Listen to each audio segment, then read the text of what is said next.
Another edition of the Monday night live show here on the Wolverine.com YouTube channel. Also, you'll be able to listen if you can't join us live every week in our podcast feeds after the fact, wherever you get your shows.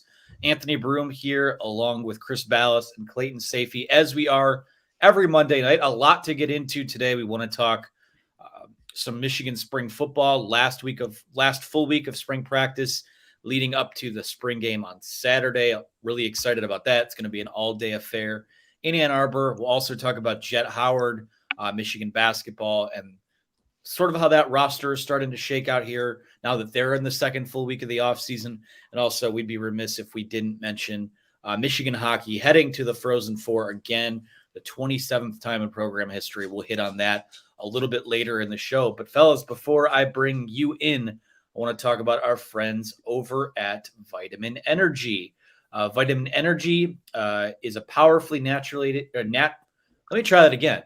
Vitamin Energy is a powerful, naturally caffeinated energy shot that nourishes your body with vitamins, supports healthy weight loss, boosts energy for 7+ hours with no jitters or sugar crash. Clayton, we can kind of duet this here. I've got my bottle here. You've got yours. Yeah, I got the berry. I got the berry flavor. Mine was so good that I already drank it all. It's crazy. I know you haven't slept in 2 weeks. It's unbelievable what an effect it's had on me. So I've got the Vitamin Energy as the burner, the pomegranate acai, as I was corrected last week by Clayton. I'm starting to get a little more cultured as I do these reads and such. We don't know that that's accurate, do we? Have we looked it up? I don't know, but you know what? Yeah. It sounds fancy, so why not? Okay. Yeah. So Vitamin Energy's mission is to make people healthier and more energized one day at a time. Clearly, we don't need any help with that. Well, we do need help with that, given we're finishing up a magazine week. You could tell we've all got lots of energy here, thanks to our friends at Vitamin Energy. Benefits at every single shot. It's naturally caffeinated with green tea extract. It's gluten-free, vegan, kosher certified, and ketosis friendly. 0 sugars or artificial flavors, no carbs. There's something for everyone. Immune and mood booster, the B12 shot, vitamin D, workout plus, sport plus, focus shots, and more. No jitters, no crash. It supports gut health. Let Vitamin Energy help get you through your day and be the best version of yourself. Look at the website at vitaminenergy.com to get familiar with the product. Lots of options there, as you can see as I scroll through the screen here.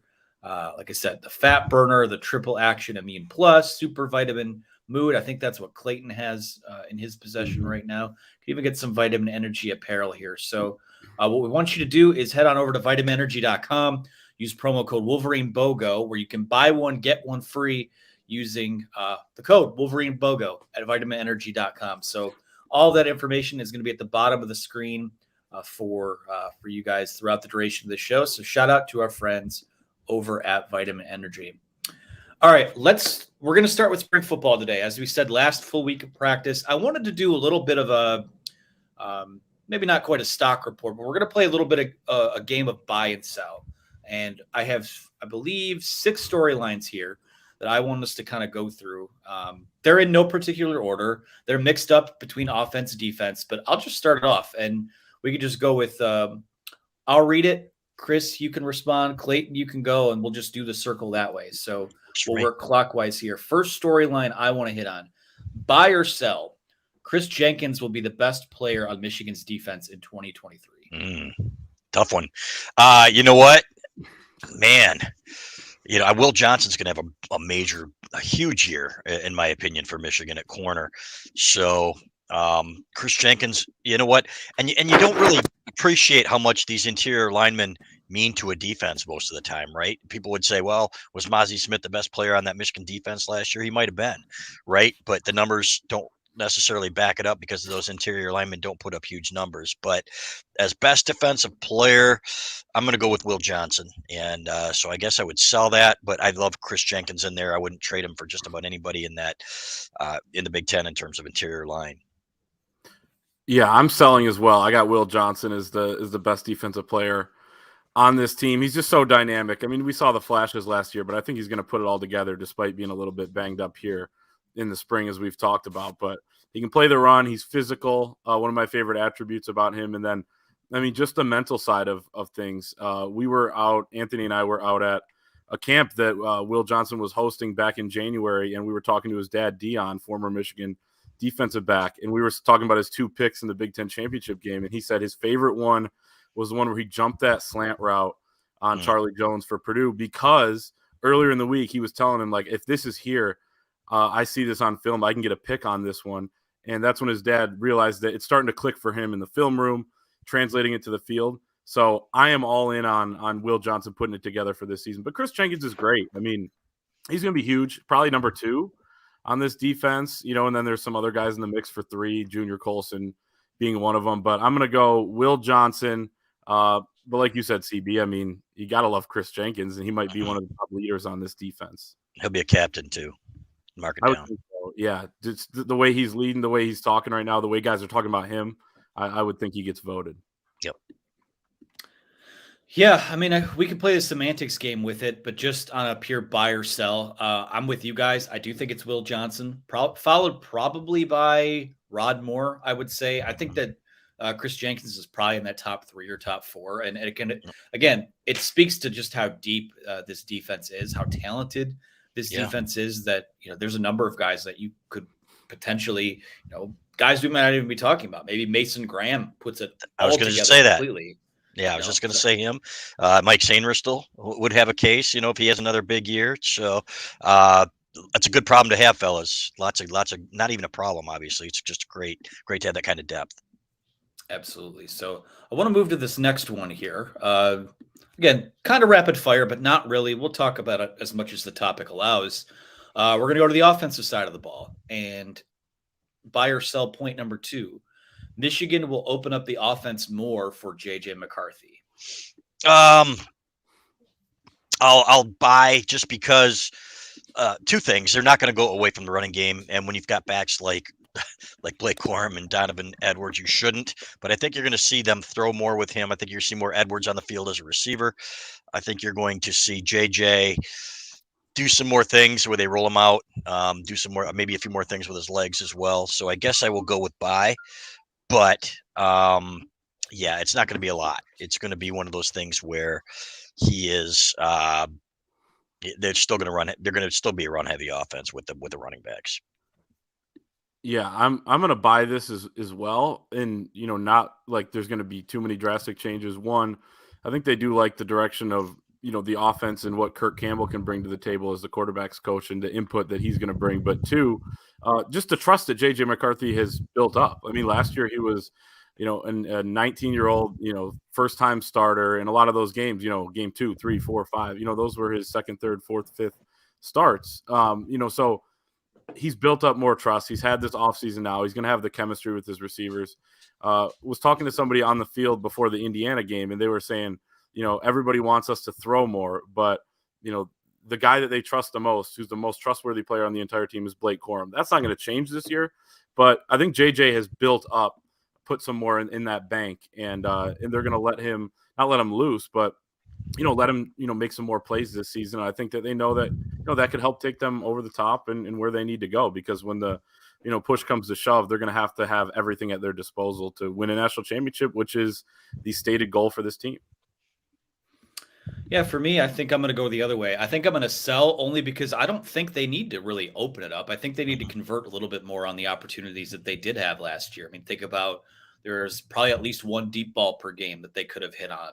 A couple plays here or there, and that's just football. Like, you're not going to be 100% all the time, but with Blake Corum back, with Donovan Edwards back, I think I don't know that they have to change a whole lot, but I do know that I think JJ has, the strides he made from game 1 to that TCU game, mistakes included in that.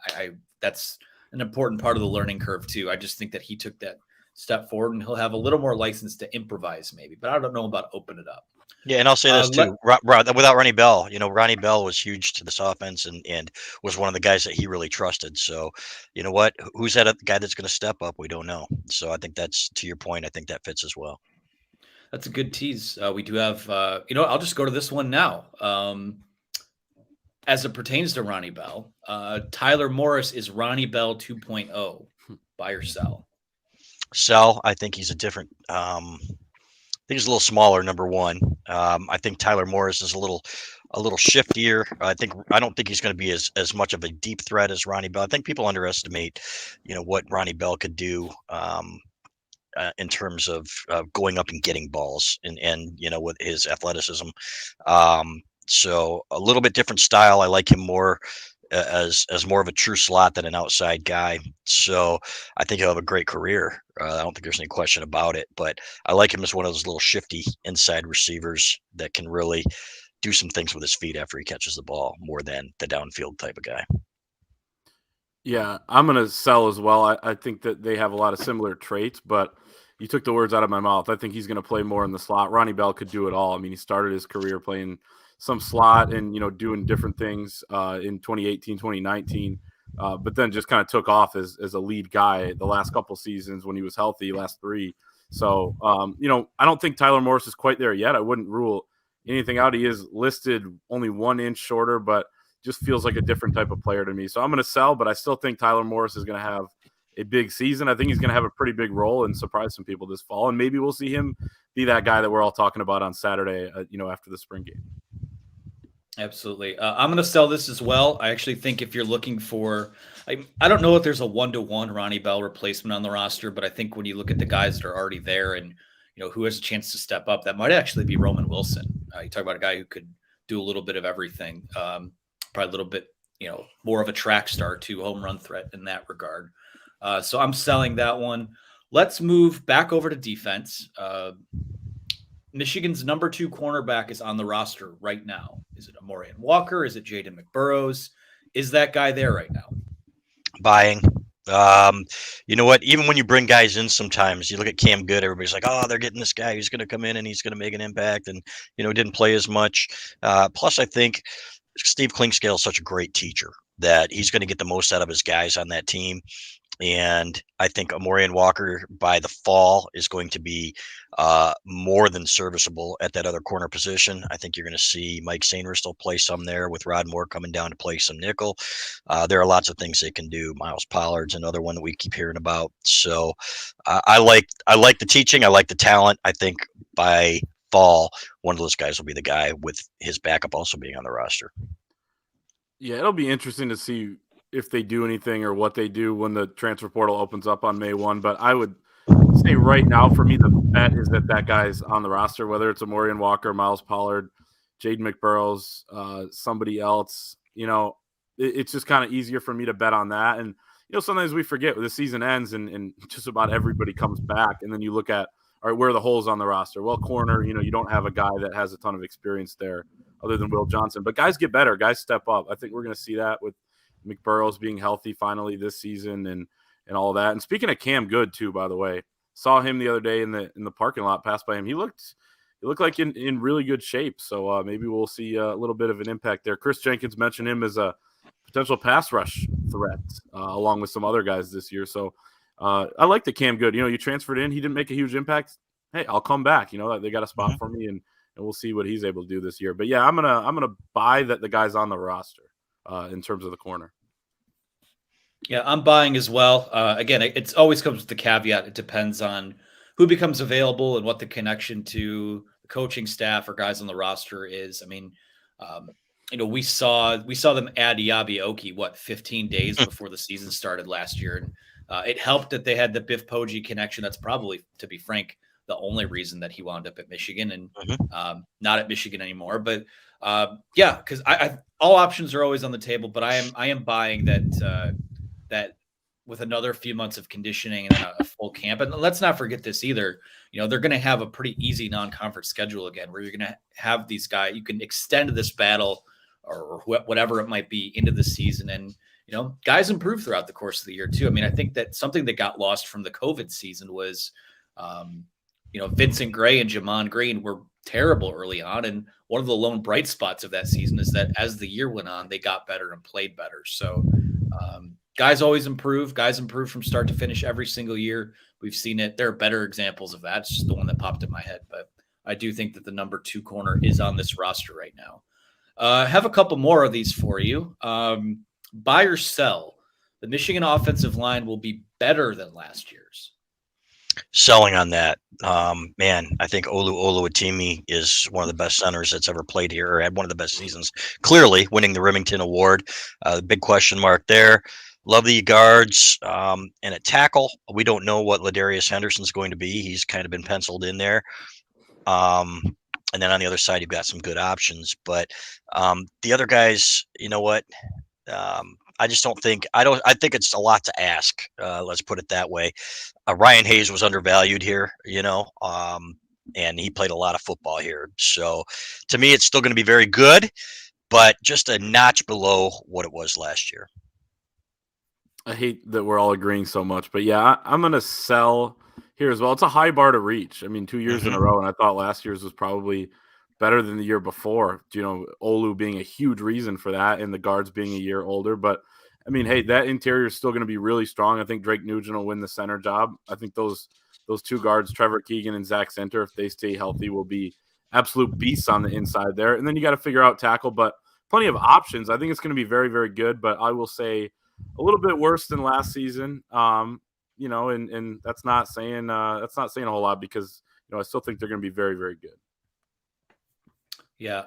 Again, I could have probably mixed it up even more, but yeah, I'm selling this one as well. I think that I think those two guards being back are huge, though. I think it's going to help whoever plays at center, whether it's Drake Nugent or Raheem Anderson or Greg Crippen. At tackle, we'll see what happens there. I trust that one of Carson Barnhart and Trente Jones will emerge. They both might. I know they think that Ladarius Henderson, who's not on campus yet, or not with the team yet, will probably win that left tackle job, but we'll see what happens. Just a lot to it's going to be really difficult to do the Joe Moore Award thing 3 years in a row. And maybe that's not the worst thing in the world, because the two college football playoffs, those guys didn't have their best day at the office. So maybe if that giant award in the middle of the weight room isn't there, maybe that fires them up a little bit. I don't know, but I am also going to sell on that. I have one more here. One more? Yes, I can't read my own notes. Braden McGregor is set for a breakout season. Or you know what? I'll amend this. Braden McGregor will lead the team in sacks. Buy or sell? Wow. That's a tough one. I'm going to sell. I'm going to sell just because I'm going to take the field. I think he certainly can, and I think he's going to have a breakout season where he's going to be playing good football. But when you've got so many other options, so many other good options, we don't know what Josiah Stewart can do right now. Jalen Harrell, I think, is going to emerge even more as a pass rusher. So I will say no. I will sell on that, but I expect a really nice year from Braden McGregor, to the point that I think he will make some All Big Ten teams. Yeah, he's going to have to take a big leap if he's going to actually lead this team in sacks. I think he'll have that breakout year, AB, that you were kind of talking about initially, but leading him in sacks, I mean, it's always safer to take the field. I hate that we're all agreeing again, but I mean, why do you hate that? Do you think we're stupid, Clay? No, I'm saying it too. I just feel like it would be better for ratings, if we get some debate going. But I'm just teasing you, buddy. I mean, I think he could. I think I would put him near the top of the list in terms of contenders to do so. But it's just tough to say right now that he's going to lead this team in sacks. And even then, I mean, it's tough to predict who will at that. So I mean, he might, but because I remember last year, Scott Bell puts together all those predictions of a bunch of media members throughout the market, and one of the things is sacks, and there were 3, 4, 5 different guys that people threw out there as an option. Some people had Mike Morris. I don't think I did, and he ends up getting it. So, when it's this wide open, it could be anybody's. And Braden McGregor, from the sounds of it, is kind of seizing the opportunity. So he is. I think he's in for a pretty big season. AB, just say he's gonna lead the team. Come on. I'm gonna buy it. I'm gonna buy the hype on him. Okay. Upperclassman guy. I think that, from a physical standpoint, I think we talked about this maybe on one of the more recent shows we did, but he finally looks, I mean, he's always been a big guy, very similar body type to Aiden, but he looks the part. I'm not saying he's going to be Aiden Hutchinson. That's maybe the best pass rusher in school history. Like, I'm not going there, but I mean, I'm going to buy it. I think that there's, Michigan likes to kind of lean on its upperclassmen. Josiah Stewart, I could see him, playing up to a Big Ten level is kind of drinking out of the fire hose a little bit early. Derek Moore, we'll see. I mean, he looks the part, but it still takes time to refine those skills. And Jalen Harrell to me is, a really good 3-down defender, made some huge plays, especially in the passing game. You think back to that Ohio State game that I think it was the 4th down. He had a pass breakup, 20, 30 yards down the field, whatever it was. It's a good player, but I'm going to buy the hype. And it might only take like 6.5 sacks or something, given the way they rotate. But I'm going to buy that one. So yeah, Mike Moe was at 7.5. I mean, I know he was hurt, but that led the team. So could be more of a by committee approach. And if Chris Jenkins, they keep talking about how, and Kenneth Grant brought it up too the other day, is I think 6.5. This is they didn't say this stat exactly, but I think 6.5 of the sacks last year out of 37 were from the interior defensive line. They want to pump that number up. Those are rookie numbers in this game, as they would say. And so maybe it's going to be a little more balanced, and he wins it with 5.5, 6.5. So yeah, it's a good point. I'll extend it here just because I like the talking point.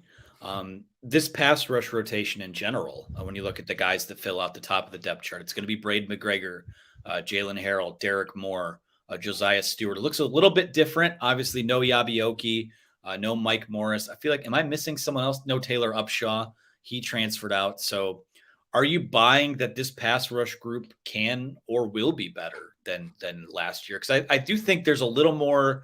I think there's a little more athleticism here.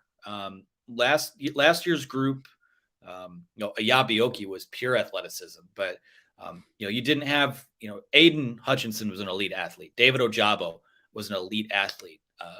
I'm not saying either of those guys are on this roster, but when I look at body types and traits and how I think they'll translate, I think I can get on board with the fact that the pass rush in general, I think, is going to be more consistent and maybe a little more dangerous this year. Yeah, I think that's possible. And you know what? It really kind of depends on the approach and how the edges do. You aren't going to have the edges. You aren't going to have Hutchinson and Ojabo. Just the way it is, guys. It's not going to happen very often where you have two guys that are that capable. So, you know what? If you've got one guy that's standing out, say Braden McGregor starts to be one of those guys that they double team, then I think it's going to open up some opportunities for the interior guys. But I can see some more blitzing as well. I thought they did a little too much of it, like we talked about in the TCU game, because they really didn't have an option there. But to me, you know what? I strongly believe that they can be better overall, and I'll say they will be. I think that there are more than enough capable guys, and the way they're really their bodies this year, it's unbelievable, fellas. What Ben Herbert has done with these guys in the weight room. If you look at their bodies this spring, that guy is an absolute wizard with those guys. So I think a good chance of it. Yeah, I think it'll be probably about the same. I mean, it's hard to go a lot better. I thought, they could have been better against TCU, as we've talked about with the blitzing. They didn't, I think, just one sack against Ohio State, even though there was some nice pressure and timely pressure too, which is important, obviously. And, a guy like Braden McGregor comes with a batted pass at the line, things like that on a third down. Chris Jenkins picking up the holding call. Yeah, he drew a holding. I mean, things like that are huge, but so I think it'll be about the same, but I mean, AB, you make a decent point when you start listing those guys. I mean, what did they lose? Mike Morris, and I've talked about this recently too.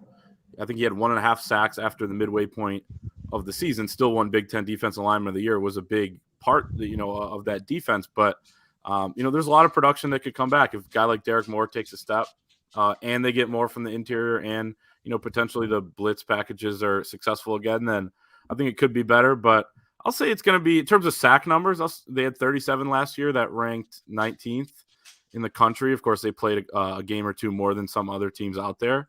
I'll say it's about the same in sacks per game, which was 2.6. So I don't want to get too ahead of myself. I'll say it'll be similar. Cool. Well, any other lingering thoughts? Did I miss any storylines? I tried to pick from what we've heard from press conferences and things like that. Did I forget anything? I don't think so. Maybe backup quarterback, Davis Warren, Jack Tuttle. Who's it going to be? I think it's neck and neck. And it's like somebody said, you know what? If Warren wins it, I like it better because it means he's pretty good. I think Jack Tuttle can be a solid backup quarterback. But I do want to see Davis Warren win that job because I think, if you've got 1 year there, I think J.J. McCarthy might be a 4-year guy, to be honest with you. But you know what? I think Davis Warren is a Big Ten quarterback capable at this level. I'd love to see what he can do down the road.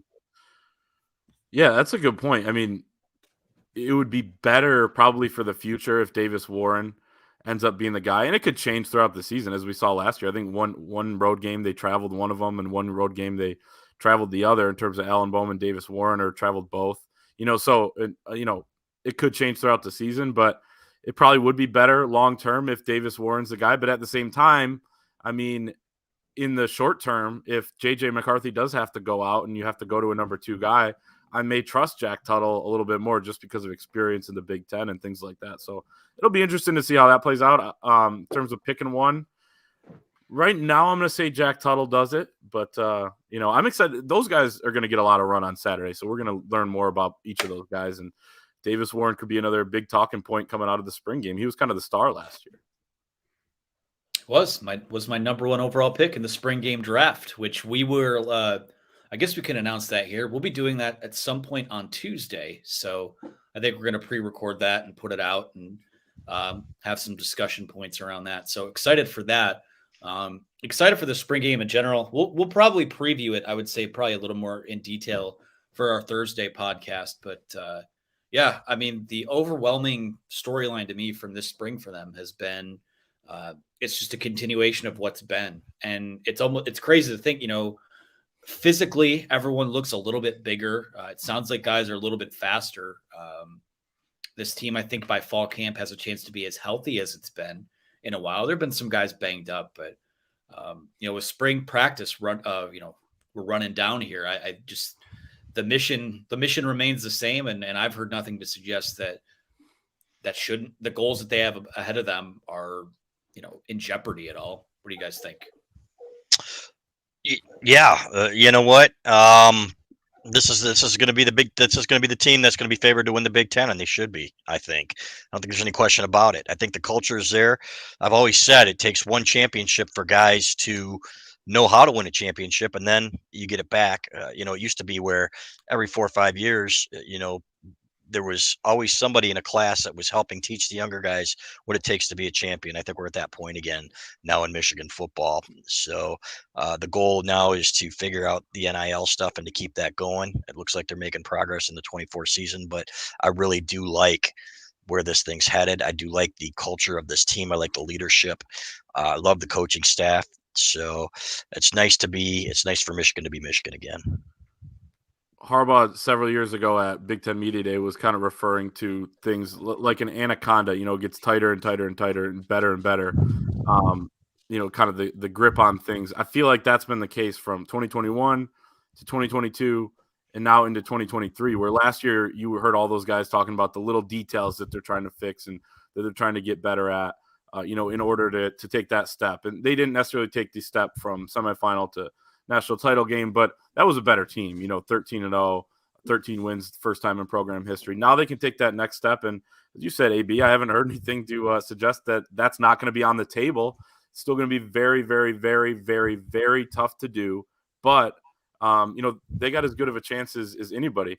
Before the NIT game there a couple weeks ago when we were at Chrysler, I was talking to an unbiased, journalist who covers the team for one of the newspapers. And, he asked, do I think Michigan's going to win it all? I said, probably not. The odds are, it's kind of like the Braden McGregor thing, right? I'll take the field on that. But this person who doesn't necessarily, love or hate Michigan says, I think they're going to. They got all the talent. They got all the guys coming back. They're old. We got to remember that too. I mean, with all these guys coming back, in a lot of cases here, 22, 23-year-olds playing against, 19, 20 in different games. So they certainly have the talent, the experience, the coaching staff, and, now it's, just out there to go and get it. When's the last time, guys, that Michigan won 3 undisputed Big Ten titles in a row? Probably 70s. Probably early 90s, maybe? Never. Never Oh, yeah. has Michigan won 3 undisputed Big And Ten maybe titles in a row. they would have if they had the championship game. You know, Maybe. times have changed Yep. a little bit. So it's Yeah. kind of a trick question. At the same time, you know what? I think Ohio State did it for the first time last decade, if I'm not mistaken. So it's hard. It's very hard. So, but you know what? You got the team to do it. Might as well go out and do it. Amen to all that. So I think it's going to put a bow on the football talk for right now. I want to talk, move into our second ad read. Want to talk about our friends, of course, for every Monday night live show that we do over at the Rogue Shop. Go check out rogueshop.com if you have issues sleeping, chronic pain, and or anxiety or stress. Definitely, that's an emphasis on my end. Back pain, been dealing with some back pain lately. There's always anxieties and stressors that we have in everyday life. Rogue Shop has CBD, THC, edibles, tinctures, smokables, bath salts, pain creams, topicals, vapes, candles, soaps. They handcraft all of their topicals, soaps, candles, bath salts, massage oils, tinctures, and more. They grow their own cannabis in their own manufacturing facility, and all of their products are made with their own cannabis. Their website has a 24/7 chat function where customers can ask anything, as you can see with the screen share here. Mr. Rogue, Richard, and his wife Charmaine are always online to take your questions. In all of their care packages, they're going to send you a handwritten note. They will answer whatever questions, comments, concerns you have about yourself, about the products. All of their edibles are custom formulated. They are America's #1 online dispensary and health and wellness shop. And we love to support them. They're a true small business in the heart of Big Ten country. They operate out of Eau Claire, Wisconsin. They're disabled, veteran owned. They are Black owned, woman owned company. They only have 5 employees. So check out Rogue Shop today at rogueshop.com. Use promo code The Wolverine for 10% off your order over at rogueshop.com. That's ROGUESHOP.com. Fellas, I'll give you the floor here to sing their praises as well. But my God, again, a lot of back pain in my house recently. The pain cream has definitely helped in taking the edge off. Overdue for a probably an edible restock at my house with a lot of busy times and a lot of stress and stuff coming around the corner for us and what we do. But love those guys. Love what they've done for our show and love the partnership. Yeah, better vitamin energy in the day for me, and then Rogue Shop for the edibles at night, guys. It's been a great routine for me. But the pain cream's really been the help for me. I was skeptical, guys, before I tried any of this, and I can honestly say, since I've replaced the Bengay with the topicals, it makes a difference. It's been great for me. Fantastic people as well. We got to know them a little bit doing a call with them and them asking us what our needs are, what what kind of products we could use, and we don't have enough good things to say about them. So go check them out. Absolutely. It's promo code The Wolverine for 10% off over at rogueshop.com. That's ROGUESHOP.com. All right, I passed the spelling bee again. So let's move into basketball here. I want to talk about some of the news of late last week, a little bit into early this week. The big one, after we recorded on Thursday, we finally get the announcement from Jett Howard. He will be declared, or he has declared, for the 2023 NBA draft. It does not appear that he will be returning to Michigan. I think that door is, I won't say closed, but it's always kind of felt like this was a one and done deal for him, regardless of how the season went. So he has made his decision. Michigan has a roster spot, at least one open right now. I think they have 2 scholarships available with Isaiah Barnes also transferring out. But again, those could go to Joey Baker and Jalen Llewellyn. We're not really sure what's going on there yet. Michigan's been involved in the transfer portal with a number of guys, though one of their targets came off the board earlier today. Still dealing with questions about what's going to happen with Kobe Buffkin and Hunter Dickinson. A lot still on the table. But fellas, let's talk Jett Howard first and foremost. Not a surprise that this is the route it went. I think of the 3 decisions that pertain to the NBA, this is probably the closest to a slam dunk one that there was. And I think that Juwan probably knew that too. And it sounds like Juwan pushed him in that direction. Yeah, and I think it's good for the team, and I think it's, you know what, I think it's where his heart is, and I think it was pretty clear, frankly, and not being overly critical of him. If you'd put Jace Howard and his desire into Jett Howard's body, you would have an unbelievable basketball player. A couple things that surprised me about Jett Howard: he was a better shooter than I thought he'd be, right? Because by all accounts, you know what, he was kind of hit and miss at times. Good shooter, but better than I expected at Michigan, especially creating his own shot and off the dribble threes. You know, those were some high degree of difficulty shots. So credit him there. I really thought, you know, in terms of, he's Juwan Howard's kid, right? So you expect him to have some of those traits where, you know what, never say die. You're killing yourself on every possession. I never sensed that from him. I never sensed that his head was in it defensively all the time. I thought he'd be a better rebounder. I just thought he'd have some of that more of that dog in him that his father played with and that his brother plays with, frankly. And he didn't. And I think it will serve him well if he can add that to his arsenal, because that was lacking. And there were times this year that you could tell it was really a drag on the team. No offense. You know what? I think it's just obvious if anybody watched this basketball team. So wish him all the best in the NBA, but I think it's the right decision.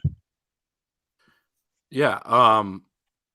Definitely not a surprise. I think I would have been surprised if he came back, or, you know, even if he kind of left the door open a little bit to leave. You know, it makes sense when you're going to be a lottery guy. I think everyone in the lottery last year signed a contract for $18 million or more. I mean, that's, you know, no NIL or whatever is going to make up for that. And obviously his dad played in the NBA. He signed the first $100 million contract, all that sorts of stuff. But, you know, this is your own career. Go do that. You know, I think it was pretty clear that was going to be what he was going to do.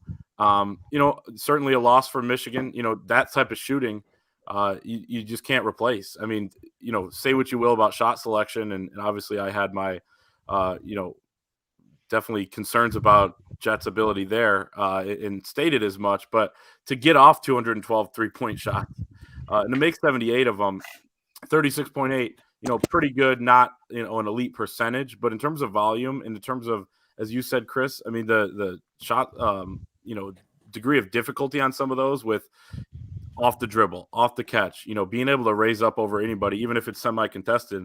You know, he's 6'8", and, you know, he's got a little bit of bounce to him. So, you know, you're going to lose that.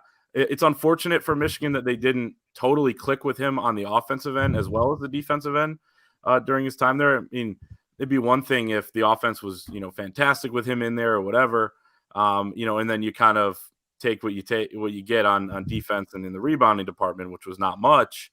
But the offense disappointed a little bit. I thought he was going to get better and improve if he came back and maybe be better off for it, but certainly not a bad option for him to go pro either and make all that money and be a guy that can stay in the league for a long time because of his shooting. There's always going to be a place for a guy that can shoot, you know, so as you said, I wish him the best, and we'll see what Michigan does now to, you know, try to replace some of that production. Anthony, are we sure he's a lottery pick?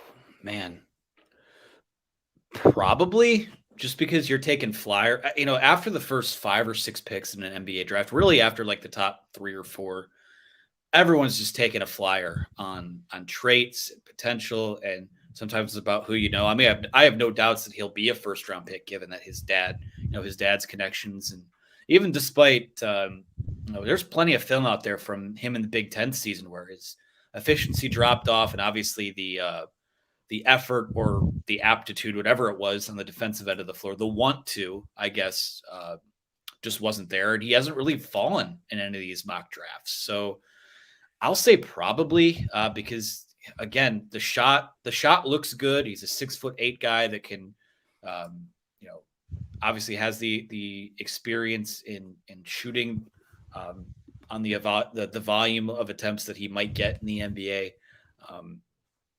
Yeah, I probably, but again, and people always ask too, like, why? I don't get why the NBA wants him. What's the appeal of Jett Howard in an NBA setting? I think it's when you watch the NBA and you watch college basketball. I mean, anyone who watches the NCAA tournament and then locks into the NBA playoffs or just the NBA regular season, it's almost a totally different sport. You see teams locking in defensively.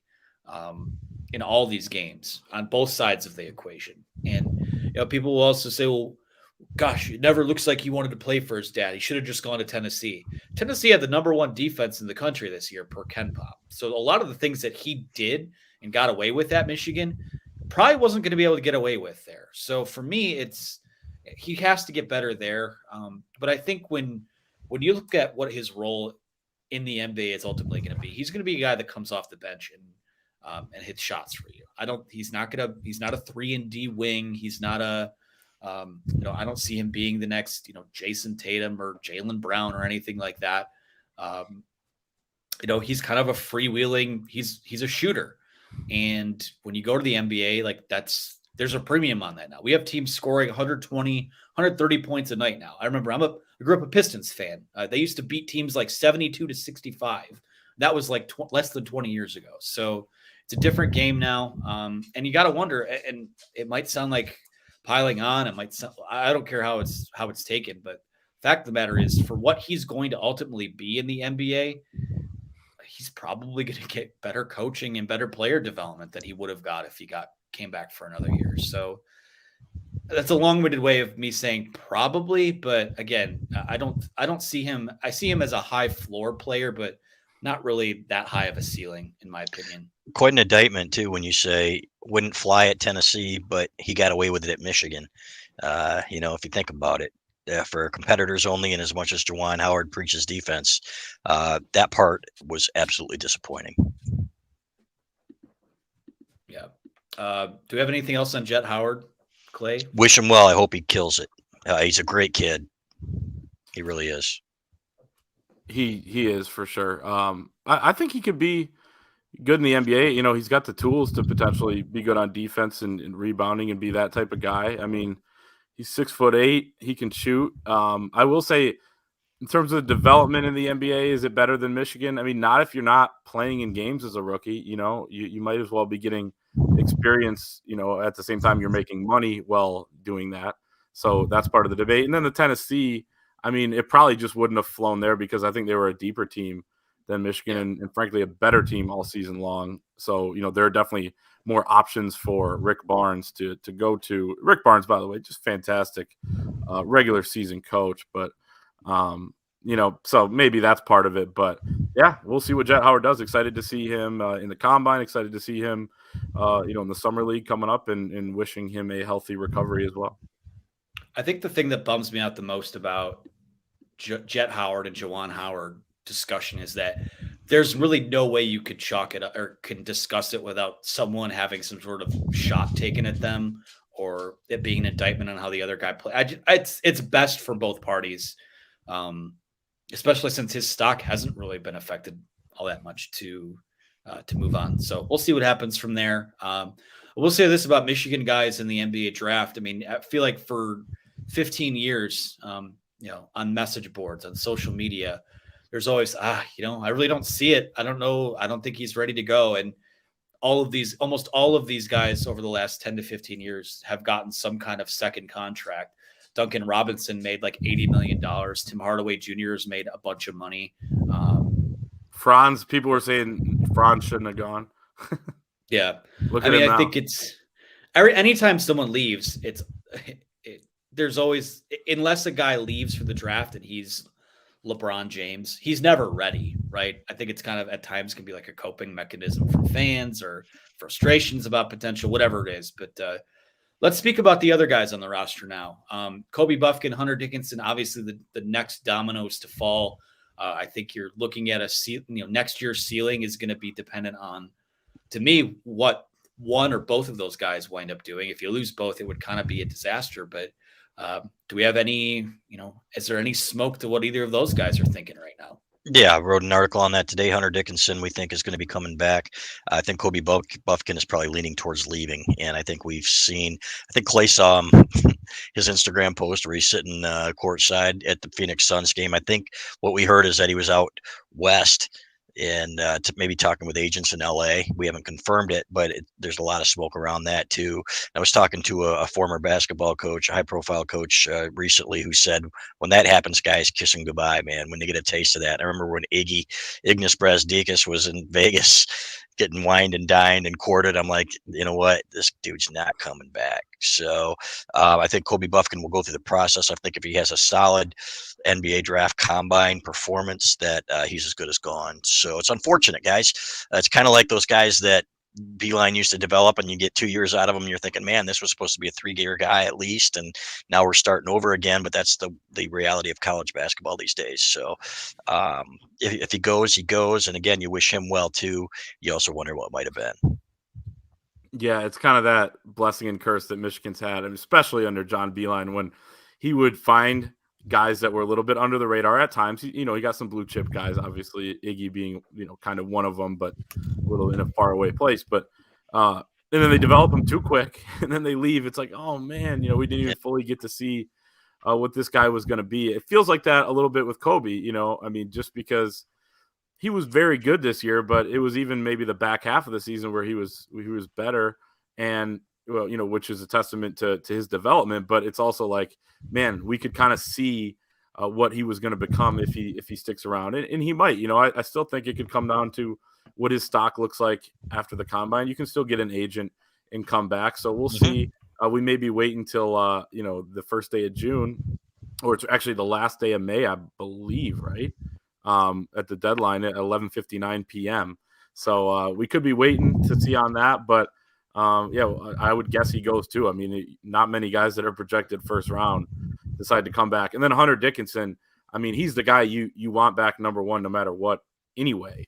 If you can get him back, and he said it's a tough decision, I think it's kind of smart at this point to maybe not play your cards a little bit and have people coming to you saying, hey, come back, we'll give you this or we'll give you that. And I'm not saying that's what he's doing, but, I think that would be a strategy these days that you've, probably seen a lot of guys take, even if we didn't know it. But having him back would be a good centerpiece. And then you kind of figure out the portal. And I think the portal is just getting going as well. I mean, there are some talented players in there. Anthony and I were texting about this, I think, last week. It's like there's really nobody that totally stands out. We did see Caleb Love go in for North Carolina. I don't know who really wants him. We'll see. But hey, so I think Jett Howard just followed him on Twitter, though, if I'm not mistaken. Is that right? Maybe you can check that out, Clay. Okay. So maybe Michigan does want him. We'll see. Okay. Well, I mean, yeah, there you go. But no, I mean, we would see, I guess, what he would become at his next stop. But I think the portal, my point is, I think the portal is going to add more and more talent here as we go along. A lot of teams get eliminated last weekend in the tournament. There are going to be some younger guys that, some of these mid-majors, they know they're going as soon as the season's over. But if you're a younger guy that maybe didn't get the opportunity at a high major, like a Frankie Collins, he waited until I think the transfer portal deadline last year. So we're going to see more talent. So, I mean, AB put out the transfer portal hot board today, which was fantastic, obviously, but I think it's going to expand more and more as we go forward. But Jett Howard and staff, they got a lot of pressure on them, a huge offseason to figure out what they're going to have going forward. Yeah, it's going to be difficult.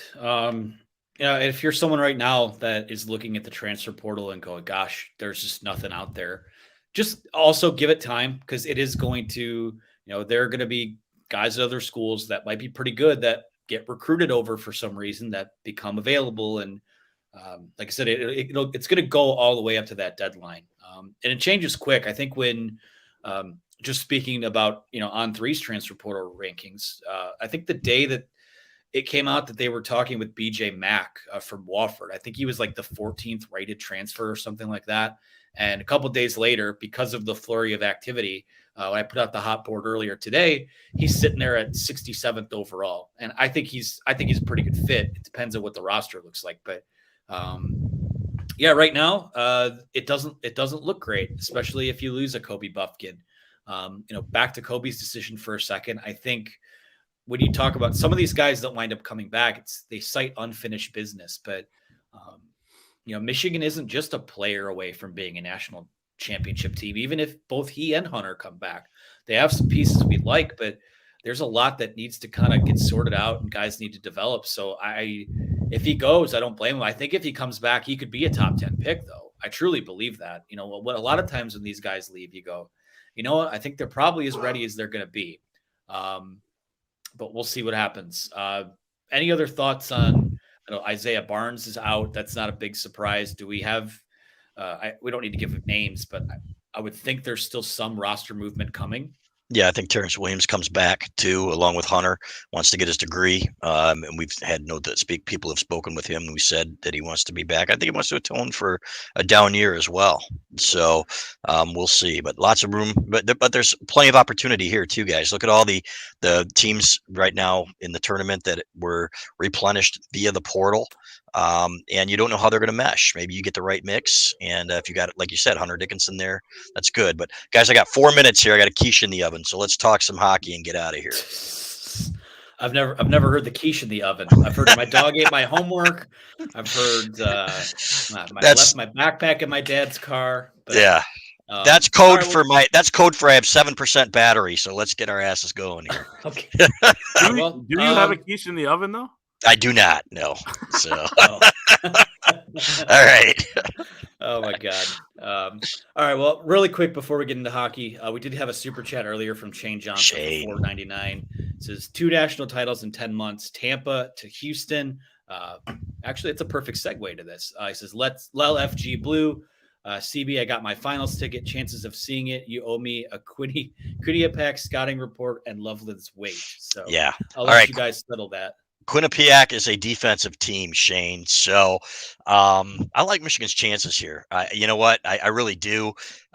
Compared to last year when it was, that Denver team was pretty good. But you know what? First of all, 2 things. If you're going to Tampa, man, I'm going to see you there, and I will buy you a beer there, I promise. So looking forward to that. I will be going down there, and looking forward to that. So I like Michigan in the semi. Would love to see them play somebody different in the final. Michigan-Minnesota would be a great game, but man, I think Michigan matches up pretty well with Boston. I think that Michigan-Minnesota game would be epic, but you know what? Win the first one first. So, and Loveland's weight, I'm going to defer to these guys. He looked a little bit bigger to me, but I don't know what his weight is still. I couldn't tell you. I'm not one of those like carnival guess your weight type of experts, but I want to talk hockey really quick because, I don't want Chris to burn the quiche that's in the oven here. That game, the game Friday night was insane because of the flurry of goals, the 11-1 win, just a great night for the Big Ten in general. But that game Sunday made me miss playoff. I mean, we've seen it with Michigan hockey. I mean, we're all Detroit or Michigan local guys. We were used to Red Wings playoff hockey for a long time. That Michigan game Sunday night was incredible. I thought that, I thought they had the better chances throughout most of the game. They just kind of whiffed on a lot of them. The third period, they scored that goal to tie it up, and it was kind of starting to teeter on them. I mean, they had some tired legs. I actually think the best thing that could happen to them was getting to overtime. But, we've talked about it before. If not now, when? This team has the goods to win a national title. I think they have the coaching to win a national title.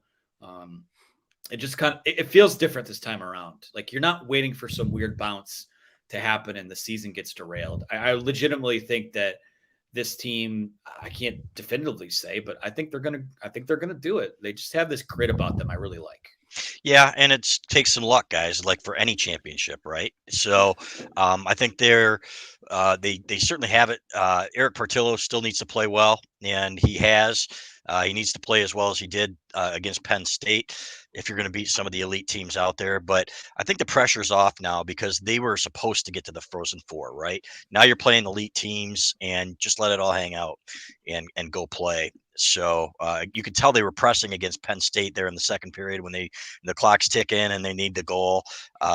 Thankfully, they got it with about 8 minutes left from their star freshman. So to me, I think you're going to see some really good hockey, and I think you're going to see Brandon Naurato finally earn that contract and take that interim tag off there. We always talk about teams in the NCAA basketball tournament, and I'm more of a basketball guy than a hockey guy, but you got to win in different ways. If the shots aren't falling, what are you going to do? Are you going to be able to win in a different way, whether that's with defense or getting to the rim, getting to the free throw line, that sort of thing. Michigan kind of had that game yesterday against Penn State. I mean, give Soulier credit for Penn State.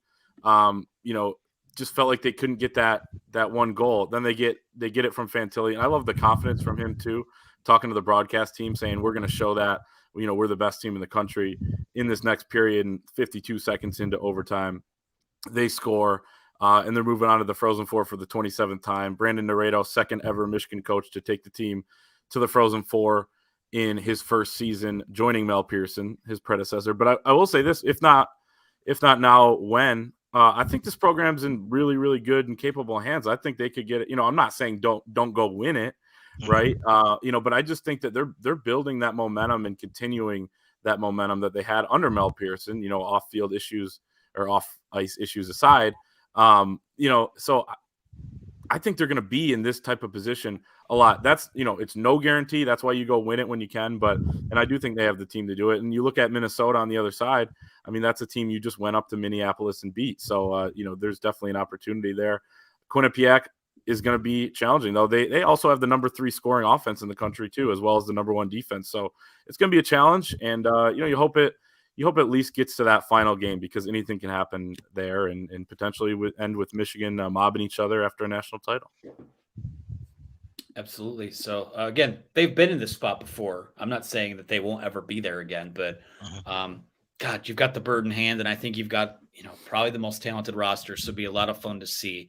But all right, I hear that chime dinging over at the Casa de Balas. The quiche has reached its completion. It's time to feast for the evening. Thank you guys so much for tuning in. We had a lot of great questions we didn't get to this week. We just kind of ran up to time here, but be sure to like this video, subscribe to our YouTube channel. Just totally had a brain fart. Podcast feeds, wherever you get your shows, leave a 5-star review, all that good stuff. For Chris Balas, for Clayton Sayfie, thank you so much. Again, spring can't talk. It's time to get out of here. Spring game draft coming on Tuesday. I'm looking forward to avenging what happened last year. So we'll talk to you guys soon. Clayton, Chris, thank you so much. Thank you, Michigan fans. We'll see you guys later.